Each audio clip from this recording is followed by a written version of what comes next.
बिस्मिल्लाहिर्रहमानिर्रहीम। अस्सलाम वालेकुम नाज़रीन, आप यूट्यूब चैनल देख रहे हैं। मैं इमरान खान हूँ। पाकिस्तान ने अमेरिका को क्या दिया? एक तो बड़ा सिंबॉलिक आपका तस्वीर के अंदर पूरा एक पैगाम है, जहां आर्मी चीफ डोनाल्ड ट्रंप को पाकिस्तानी मादनियात दे रहे हैं। यानी ये ताजरों का काम है, हुकूमत का काम है, बाकी लोगों का काम है, मादनियात का पूरा एक महकमा, एक इदारा है। लेकिन हमारे आर्मी चीफ इन चीज़ों में पेश रहते हैं। पाकिस्तान की चीज़ें बेचनी हो, पाकिस्तान में चीज़ें लानी हो, पाकिस्तान को किसी जंग का हिस्सा बनाना हो, पाकिस्तान की मईशत हो या कुछ हो, हमारे जर्नैल जो हैं वो हमेशा पेश रहते हैं। इसीलिए फैसले ठीक नहीं हो पाते, क्योंकि ये इनके करने का काम नहीं है। इनके करने का काम है सिक्योरिटी। ये सिक्योरिटी के ऊपर अपना काम करें, हिफाजत का काम करें। इनका काम है चौकीदारी का। ये बड़े बड़े फैसलों के अंदर जब आ जाते हैं तो उसके बाद पाकिस्तान को नुकसान होता है, और ये पाकिस्तान की तारीख इस बात की गवाह है। अब डोनाल्ड ट्रंप ने एक बहुत बड़ा ऐलान किया है। इस ऐलान को आप हवा में नहीं फेंक सकते, क्योंकि डोनाल्ड ट्रंप कुछ मुस्लिम ममालिक के हुक्मरानों से भी मिला। 6 ममालिक जो हैं उनके हुक्मरान तो डोनाल्ड ट्रंप को इकट्ठे मिले। फिर शहबाज शरीफ और आसिफ मुनीर से भी मुलाकात की। और अब जो डोनाल्ड ट्रंप ने लिखा है, और इसके साथ साथ आप जोड़ लीजिए कि वॉशिंगटन पोस्ट ने जो बात की है, इन्हें अगर आप इकट्ठा करें तो फिर पूरी कहानी खुलकर सामने आ जाती है। डोनाल्ड ट्रंप ने कहा कि we have a real chance for greatness in the Middle East, कि हमारे पास मिडिल ईस्ट में कुछ बहुत बड़ा करने हम जा रहे हैं और हमारे पास बहुत बड़ा मौका है। All are on board for something special, first time ever. वो कह रहे जी कि ये सारे के सारे जो है उनको ऑन बोर्ड ले लिया गया है, सारे तैयार हैं और ये पहली दफा होने जा रहा है। We will get it done, President Donald J Trump. अब ये कह रहे जी हम ये कर देंगे और ये हो जाएगा। अब ये क्या ऐसा बड़ा होने जा रहा है? डोनाल्ड ट्रंप बिला वजह इस तरह का स्टेटमेंट नहीं देता। अगर डोनाल्ड ट्रंप ने स्टेटमेंट दिया है तो इसके पीछे पूरी एक कहानी हो सकती है। वैसे जो वॉशिंगटन पोस्ट ने अभी तक खबर ब्रेक की है वो मैं आपको बता देता हूं कि वॉशिंगटन पोस्ट क्या कह रहा है।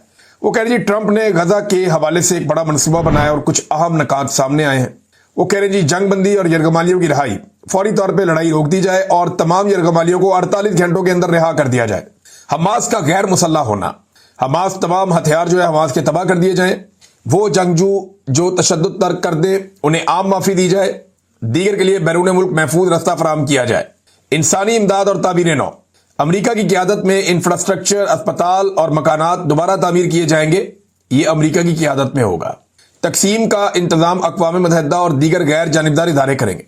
आर्जी हुकूमत, वो कहते हैं जी गजा में अहले फ़लस्तीनियों के जरिए चलाया जाए गजा को, जिन पर आलमी निगरानी होगी जब तक कि फ़लस्तीनी अथॉरिटी में इस्लाहात ना हो जाएं।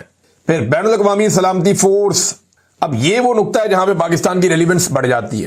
वो कहते हैं जी अरब और आलमी अफवाज गजा की सिक्योरिटी की निगरानी करेंगी, जबकि इसराइल बतदरीज आहिस्ता आहिस्ता वहां से निकलता जाएगा। देखिए यहां पाकिस्तान की इंपॉर्टेंस है, क्योंकि हमें जो है ना फौजी बड़े सस्ते पड़ते हैं पाकिस्तान में, और पाकिस्तानी फौजी जो है वो इन मामलात के अंदर आप उनको एक मजहबी रंग देके आप वहां पहुंचा भी सकते हैं। पाकिस्तान में बहुत एक जंगी जुनून भी है और एक इस किस्म की सोच भी है।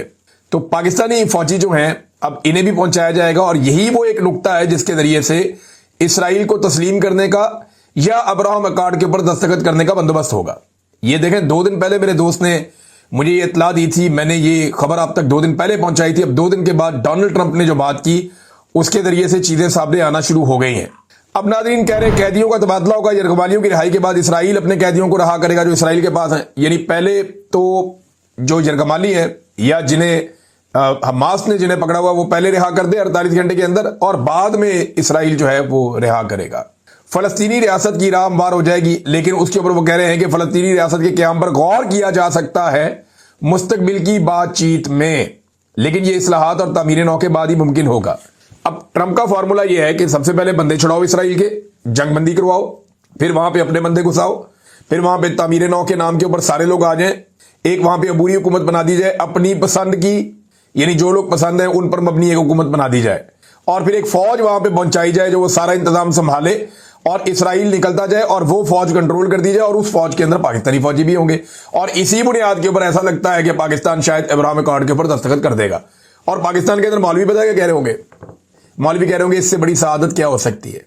वैसे मैं हैरान होता हूं कि इन अमेरिका की चाकरी में देखें, एस्टेब्लिशमेंट देखो तो कोई कसूर नहीं, अगर वो ये कर जाती है इसराइल को तस्लीम कर ले तो कोई कसूर नहीं है एस्टेब्लिशमेंट का, वो यही करते हैं। पाकिस्तान की एस्टेब्लिशमेंट ने हमेशा अमेरिका की चाकरी की है, उनको कभी ना नहीं बोला, ये उनका बड़ा अच्छा रिकॉर्ड है।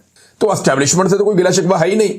ये तो उन बेशरम मौलवियों की बात है जो मजहब को बेचते हैं, या मजहब बेचने वाली मजहबी सियासी जमातें जो है उनका मुहासबा अवाम को करना चाहिए कि तुमने सारी जिंदगी में क्या चूरन दिखाया, उन्हें आईना दिखाया अवाम कि जनाब आपने हमेशा मजहब बेचा, देखो बेशर्मो तुम, यानी जो सौदा तुम कौम को हमेशा बेचते रहे हो वो सरेआम पड़ा हुआ बाजार में, अब देखो क्या हो रहा है। और इस वक्त जब तुम्हारे खड़े होने का वक्त है तो तुम सजदे में गिरे पड़े हो। यानी इमरान खान साहब के ऊपर सारी जिंदगी इन मजहबी सियासी जमातों में और इन बेशरम मुल्लाओं ने ये इल्जाम लगाया कि वो आदमी जो है वो ये कर देगा वो कर देगा। अब वो सारा कुछ होता हुआ दिखाई दे रहा है, इनकी जबान नहीं खुल रही। मैं तरीके लब्बैक की बात करूं, तरीके लब्बैक वाले किधर है? इमरान खान के खिलाफ तो फतवे लेके डंडे लेके सड़कों पे आ जाते थे, तलवारें लेके बंदे आ जाते थे, लेकिन आज कोई भी नहीं आ रहा। बिल्कुल ठंड प्रोग्राम है। ये जो अभी एक खातून है जो इसराइल की बहुत हमायत करती रही है, बड़ी प्रो इसराइल है, और ये उनकी राय है। देखें, अगर कोई इसराइल की हमायत करता है तो ये उसकी राय है, मुझे उसकी राय का भी एहतराम है, क्योंकि मैं एक जमहूरी आदमी हूं। मैं ये कहता हूं सबको अपनी अपनी बात करने का हक होना चाहिए। जो बंदा जो बात करना चाहता है वो करे बात। हाँ, लेकिन कुछ चीजें ऐसी हैं जहां पे आपका लॉक लग जाता है, जैसे कि खुदा न खास्ता तौहीन नहीं करनी चाहिए किसी मजहब की, किसी की दिलादारी नहीं करनी चाहिए। हाँ, ये चीजें नहीं करनी चाहिए। लेकिन ये खातून क्योंकि ये कहती हैं कि इनको बहुत ये प्रो इसराइली हैं, या इन्हें लगता है कि पाकिस्तान को इसराइल को तस्लीम करना चाहिए और नेतन्याहू की फैन है, तो मुझे तो कोई प्रॉब्लम नहीं। लेकिन ये मौलवी जो इमरान खान साहब के नेड़े से कोई बंदा गुजर जाता था तो खप डाल देते थे, आज आप देखें मुंह में दही जमा के बैठे हुए, बात ही नहीं करते, बोलते ही नहीं है। फजल रहमान साहब किधर गए? जमात इस्लामी किधर गई? मदद का चूरन बेचने वाले सारे लोग कहां गए? कहीं भी नहीं गए। अब इसराइल पसंद खातून के ऊपर इन्होंने एक जुमला नहीं बोला। फील्ड मार्शल साहब जो है वो मादनियात अमेरिका को दे रहे हैं, इसके ऊपर उन्होंने कोई बात नहीं की। अब्राहम अकॉर्ड के ऊपर बातें हो रही है, इन्होंने टके का कोई स्टेटमेंट नहीं दिया। पिछले दिनों वफाकी वुज़रा बैठ बैठ के टीवी पे कह रहे थे। मैं ये नहीं कह रहा ये गलत है या सही है, मैं ये कह रहा हूं कि ये मौलवी हमेशा से गलत थे। इन्होंने हमेशा कौम को चूरन कोई और बेचा और बाद में गेम कोई और डाली। और ये मुल्ला मिलिट्री अलायंस है, हमेशा से ये इकट्ठे मिले हुए हमेशा से। अब ये कहेंगे जनाब ये तो हमारे लिए बहुत बड़ी सादत है कि हमने जनाब ये एक दस्तखत कर दिया और इसके बदले में अब हमारी फौज वहां पहुंच गई है जहां इस फौज को पहुंचना था। तो ये तरीका तो नहीं बताया था आपने, तो बताया था कि जनाब काले झंडे होंगे और वो ऐसे करके जाएंगे और तैयारे पहुंचेंगे। और 12 मिनट के अंदर, अभी थोड़े दिन पहले एक मौलवी बैठा हुआ कह रहा था, मौलवी मिलिट्री था, टीवी पे बैठा हुआ कह रहा था 12 मिनट में इसराइल को तबाह बर्बाद करके खत्म कर देंगे हम। इस किस्म की कहानियां जो है वो पाकिस्तानी टीवी चैनल के ऊपर इन्होंने सुनाई है। तो मुल्ला मिलिट्री अलायंस ने जितना नुकसान पाकिस्तान को पहुंचाया उतना किसी ने नहीं पहुंचाया। अब जहां से मादनियात निकलती हैं, जहां से मादनियात इकट्ठी की जाती हैं, वहां पे 4 जवान बच्चे शहीद हो गए एक मरतबा फिर। अब एक तरफ गंडापुर कहते हैं कि ऑपरेशन कोई नहीं करने दूंगा मैं, ऑपरेशन हो नहीं सकता, ऑपरेशन होना नहीं। तो ये क्या हो रहा है? रोजाना की बुनियाद पर लाशें गिर रही हैं, लोग एहतजाज कर रहे हैं, उनका नमाज जनाजा देखिए कितने ज्यादा लोगों ने आकर पढ़ा है। इस तरह के वाकयात को रोकना चाहिए। यहां के लोग अमन के हकदार हैं, अमन दिया जाए और ये मादनियात निकलनी चाहिए। ऐसा नहीं है कि मादनियात यहीं पड़ी रहे, लेकिन मकामी लोगों को अगर फायदा ना हो तो मादनियात निकालनी क्यों है फिर? देखें ना, आपने बलूचिस्तान से गैस निकाली, निकाल निकाल के आपने बलूचिस्तान के गैस के जखायर खत्म कर दिए। बलूचिस्तान को क्या मिला उसके बदले में? आपने बलूचिस्तान से कॉपर निकाला, सोना निकाला, वो मादनियात निकाल के आपने ट्रकों के ट्रक कंटेनर्स रोजाना की बुनियाद पे भर भर के आपने भेजे पाकिस्तान से बाहर। बलूचिस्तान के लोगों को क्या मिला? कुछ नहीं। आपने बलूचिस्तान में कोयला निकाला, आपने इतना कोयला निकाला और इतना कोयला पूरे पाकिस्तान के अंदर पता नहीं कहां कहां आपने भेज दिया, रॉ मटेरियल निकाला आपने बेशुमार बलूचिस्तान से। दुनिया कहां से कहां पहुंच गई, बलूचिस्तान को क्या मिला? कुछ भी नहीं। मैं ये नहीं कह रहा कि ये चीजें निकालनी नहीं चाहिए, ये अल्लाह ताला का तोहफा है, ये निकालना चाहिए। अमेरिका निकाले, आगे सऊदी अरब निकाले, बरतानिया निकाले, दुनिया के सारे मुल्क, बड़ी बड़ी कंपनियां आए आके ये काम करें। लेकिन मेरा कहना यह है कि जब भी एस्टेब्लिशमेंट डील करती है इस तरह के किसी सौदे को, वो एस्टेब्लिशमेंट डील करती है तो मकामी लोगों को कुछ नहीं मिलता। जब भी कभी एस्टेब्लिशमेंट या मिलिट्री एस्टेब्लिशमेंट डील मारती है मादनियात की, तो उसमें एस्टेब्लिशमेंट को तो कुछ मिलता होगा, मकामी लोगों को कुछ नहीं मिलता। मेरी गुजारिश यह है कि ये काम जरूर करें। ये बहुत अच्छा है, फवाद चौधरी ने इसकी तारीफ भी की है कि बड़ी अच्छी बात है, लेकिन ये आर्मी चीफ के करने का काम नहीं, जिनका काम है वो करें। दूसरी बात यह है कि जनाब ये मादनियात तभी काम आएगी जब मकामी लोगों को रोजगार मिलेगा, जब मकामी लोगों को तालीम मिलेगी, जब मकामी लोगों को अच्छा इलाज मिलेगा, जब मकामी लोगों का मेयारे जिंदगी बुलंद होगा, जब वहां सड़कें बनेंगी, पार्क बनेंगे, अस्पताल बनेंगे, कम्युनिटी सेंटर बनेंगे और उनको आला तालीम भी मिलेगी, उनके लिए बहुत सारे मौके होंगे, फिर तो फायदा है, फिर तो बहुत फायदा है। लेकिन जब मकामी लोगों को आपने कुछ नहीं देना, उनको लाशें ही देनी हर थोड़े अरसे बाद, जैसे ये 4 बच्चे शहीद हो गए, तो इसका कोई फायदा नहीं होगा, उल्टा इसका नुकसान होगा। शहबाज शरीफ साहब नादरीन, बजाय इसकी कि पाकिस्तान का एक इमेज बिल्डिंग करते यूनाइटेड नेशन में, وہ वहां जाकर दुनिया को एक नया डरावा दे रहे हैं, यानी पाकिस्तान से दुनिया को डरा रहे हैं कि अगर हम इन दहशतगर्दों को ना रोके जो पाकिस्तान में है तो ये लंदन और न्यूयॉर्क में दंदनाते फिरेंगे। अंदाजा करें आपका वजीर आजम क्या हरकतें कर रहा है। यही काम किया था परवेज मुशर्रफ ने। परवेज मुशर्रफ ने पूरी दुनिया को कहा था कि हम तुम्हारे लिए पाकिस्तान में जंग लड़ रहे हैं, और फिर पाकिस्तान में इतनी जंग लड़ी कि 90,000 लाशें पाकिस्तान में पड़ी हुई हैं। पाकिस्तानियों के कांधे थक गए लाशें उठा उठा के, और अभी तक लाशें गिरने का सिलसिला जारी है। रोजाना फौजी शहीद हो जाते हैं, पुलिस वाले शहीद हो जाते हैं, आम शहरी शहीद हो जाते हैं। यही चूरन परवेज मुशर्रफ ने बेचा था सिर्फ पैसा इकट्ठा करने के लिए। पैसा तो आ गया था, लेकिन लाशें गिरने का सिलसिला नहीं रुक रहा। दुनिया को डराओ कि जनाब बहुत दहशतगर्द हैं, अगर हमने इनसे ना लड़ाई की तो ये आपके मुल्कों में पहुंच जाएंगे, ये करके। अब जब आप दुनिया को ये कहेंगे कि पाकिस्तान में ऐसे दहशतगर्द हैं जो बर्तानिया में और अमेरिका में आ सकते हैं, तो वो क्या पाकिस्तानियों को वीजे देंगे इसके बाद? वो तो कहेंगे पता नहीं, इनका अपना वजीर आजम कहता है कि दहशतगर्द आ सकते हैं। वैसे हद दर्जे की बेवकूफी है, मुझे समझ नहीं आती ये क्या चक्कर है इनका। आज तक हम भुगत रहे हैं जो मुशर्रफ ने किया, और ये उसी रास्ते पे चल रहे हैं दोबारा से। वही ब्लैकमेलिंग, वही टैक्टिस दोबारा इस्तेमाल कर रहे हैं। नादरीन, ये जो एक खातून वाला मसला था जो बहुत उठ गया था, वो अब ज्यादा ही उठता चला जा रहा है। उसमें नईम पंजूता साहब की एक ट्वीट है, इस ट्वीट को आप पढ़ें तो आपको आइडिया हो जाएगा। उन्होंने कहा जी शमा जुनेजो जो एक सरीह प्रो इसराइल और छोटी सतह की ट्रोल समझी जाती हैं, अचानक 2022 के बाद पाकिस्तान का सबसे बड़ा सिविल अवार्ड कैसे इन्होंने पा लिया। सबसे बड़ा सिविल अवार्ड इनको मिला पाकिस्तान का। अक़वाम मुत्तहिदा में फार्म 47 वाले वजीर आजम के बिल्कुल पीछे नशिस्त कैसे मिली, और वजीर आजम के सरकारी जहाज पर इनके साथ सफर का मौका कैसे मिला, वजीर आजम वाले होटलों के अंदर ये ठहरी, वो खुफिया सरकारी दस्तावेजात के साथ क्या कर रही थी। ये बड़े अहम सवालात हैं।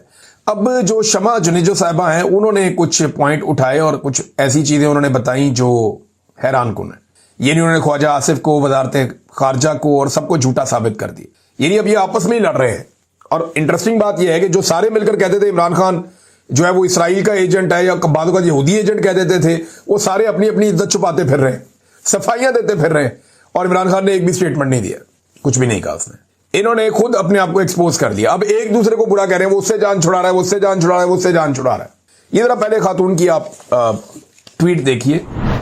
उन्होंने कहा मैं पिछले कई महीनों से पाकिस्तान और वजीर आजम साहब के लिए काम कर रही थी। पाक भारत जंग के दौरान मेरे पॉलिसी ब्रीफ्स, एडवाइस और पॉइंट्स सब कुछ रिकॉर्ड का हिस्सा है और महफूज है। मुझे वजीर आजम साहब ने अक़वाम मुत्तहिदा की तकरीर लिखने का टास्क दिया और खुद वफद का हिस्सा बनाया।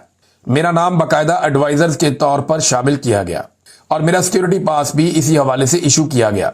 मैंने उनकी टीम के साथ मिलकर दिन रात काम किया। मैंने उनके साथ सफर किया, उनके और उनकी टीम के साथ एक ही होटल में क़याम किया, उनकी बिल गेट जैसी आम तरीन साइडलाइन मीटिंग्स का हिस्सा बनी और जिनकी फुटेज टीवी पर भी आई। क्लाइमेट कॉन्फ्रेंस में वजीर आजम साहब के पीछे मैं और इसहाक डार साहब इकट्ठे बैठे हुए थे, जिनकी मिनिस्ट्री ने मेरे बारे में ट्वीट किया कि मैं वफद का हिस्सा नहीं थी।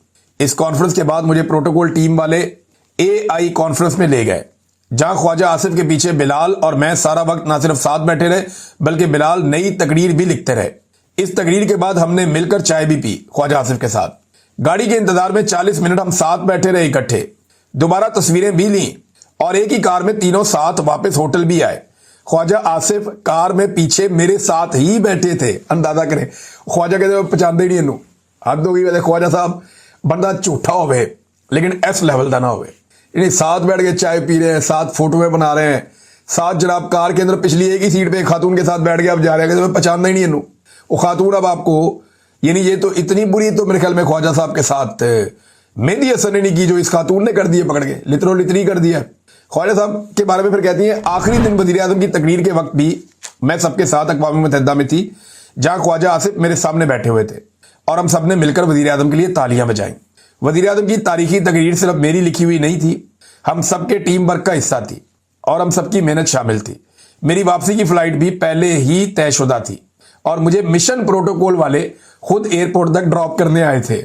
अब ख्वाजा साहब ऐसे बयान क्यों दे रहे हैं और किस एजेंडे के तहत अपनी हुकूमत के एक तारीखी दौरे को बदनाम कर रहे हैं, वो वजीर आजम साहब को उनसे पूछना चाहिए, क्योंकि उनकी अथॉरिटी चैलेंज हुई है, मेरी नहीं। अब बात यह है कि ये हमारी बहन है शमा जुनेजो साहबा। आप ये समझिए कि प्रॉब्लम क्या है। आपका थोड़ा सा जो स्टांस है वो प्रो इसराइल है। ये जो ख्वाजा आसिफ जैसे लोग या शहबाज शरीफ जैसे लोग या ये जो इसहाक डार जैसे लोग हैं, ये पाकिस्तान में जाके ना मजहब का चूरन बेचते हैं। ये वहां जाकर बन जाते हैं इंतहाई मजहबी कट्टर اور یہ وہاں جا کے کہتے ہیں کہ ہم تو فلسطین کے لیے جان قربان کرنا چاہتے ہیں, گردنیں کٹانے کے لیے تیار ہیں, اور اسرائیل کو وہاں یہ برا بھلا کہتے ہیں. لیکن جیسے یہ باہر آتے ہیں یا آپ لوگوں سے ملتے ہیں تو شاید ان کی سوچ بدل جاتی ہے. تو باہر جو بدلی ہوئی سوچ ہے اس سے آپ نے کچھ اور نتیجہ اخذ کر لیا. یہ نا دوگلا ان کا رویہ ہوتا ہے. ان کو ہائیبرڈ سسٹم بھی بڑا پسند ہے نا, دوگلا سسٹم. تو یہ دوگلے ہیں ایکچولی. یہ پاکستان میں کچھ اور ہوتے ہیں, باہر آ کر کچھ اور ہوتے ہیں. پاکستان میں جا کے یہ کٹر مذہبی بن جاتے ہیں, باہر آ کے یہ لبرل بن جاتے ہیں. تو قصور آپ کا نہیں ہے, یہ ان کی جبلت ہے, یہ کرتے ہی ایسے ہیں, اور یہی ان کی سیاست کا خاصہ ہے. اب معاملہ یہ ہے کہ خواجہ صاحب پھر جھوٹ بولیں گے کوئی نہ کوئی, تو ہم ایک اور چیز دکھاتے ہیں آپ کو. یہ دیکھیے, یہ ناظرین آپ تصاویر دیکھیں, یہ اسکرین شاٹس ہیں. خواجہ آصف صاحب نے اس خاتون کے بہت سارے ٹویٹ نہ صرف ری ٹویٹ کیے, جنہیں خواجہ صاحب کہتے ہیں میں پہچانتا ہی نہیں اس کو, کہ اب تو میں اس کو پہچانتا ہی نہیں ہوں. وہ مجھے یاد ہے کہ راجہ ریاض نے کہا تھا اب تو پہچانتے ہی نہیں ہے. تو اس طرح خواجہ صاحب بھی نہیں پہچانتے.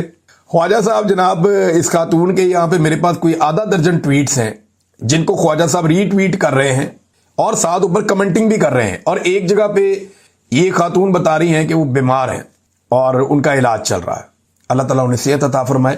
اس میں خواجہ صاحب کہتے ہیں کہ یو ول بیٹ اٹ انشاءاللہ, کہ یعنی آپ انشاءاللہ ٹھیک ہو جائیں گی. خواجہ صاحب نے ان کو دعا بھی دی ہے. پھر ایک اور انہوں نے کوئی دعا کی تو اس میں بھی خواجہ صاحب نے کہا اللہ تعالیٰ مغفرت فرمائے. پھر باقی عمران خان صاحب کی پارٹی کی برائیوں میں یہ دونوں مل کر کرتے رہے ہیں. ان کے بڑے اچھے تعلقات ہیں, کٹھے بہ کے چائے بھی پیتی ہے. لیکن خواجہ صاحب جو ہے وہ دوڑ جاتے ہیں. جیسے آج کل خواجہ صاحب جنرل باجوہ کو نہیں پہچانتے, حالانکہ جنرل باجوہ اور ان کے سسر کے احسانات کے نیچے خواجہ آصف جیسے لوگ دبے ہوئے ہیں. جنرل باجوہ نے ان کو الیکشن جتوایا تھا, ابھی تو جنرل عاصم منیر صاحب نے جتوایا, جنرل باجوہ نے ان کو باقاعدہ الیکشن جتوایا تھا. ناظرین آ جائیں, اب کچھ اور امپورٹنٹ خبریں ہیں. تو پاکستان اور بھارت کا میچ چل رہا ہے, دعاؤں پہ ہی ہے پاکستان. اب اللہ کرے پاکستان میچ جیت جائے. 2-4 لوگ ایسے ہیں جو میچ جتا سکتے ہیں سنگل ہینڈڈ. فخر زمان یا سائم ایوب جو ہے یہ پاکستان کو بیٹنگ کے اندر یہ کلک کرتے ہیں تو پاکستان کا چانس بن سکتا ہے. اور بالنگ میں شاہین کو اپنا رول پلے کرنا پڑے گا. اس کا ریزن یہ ہے کہ آپ کو ابھیشیک شرما کو جلدی آؤٹ کرنا ہوگا. ابھیشیک شرما کو آپ جلدی آؤٹ کریں اور سوریا کمال یادو کو آپ آؤٹ کریں. یہ 2 لوگ آپ نے آؤٹ کیے تو آپ کے ہاتھ میں میچ آنا شروع ہو جائے گا. ناظرین کشمیر میں کل کے دن سے احتجاجی تحریک شروع ہو جائے گی. آج وارم اپ ہو رہا ہے, پولیس بھی نکل کے اپنی فلیگ مارچز کر رہی ہے. دوسری طرف جو نوجوان ہیں آزاد کشمیر کے وہ بھی اپنی ریلیاں نکال رہے ہیں جھنڈوں کے ساتھ.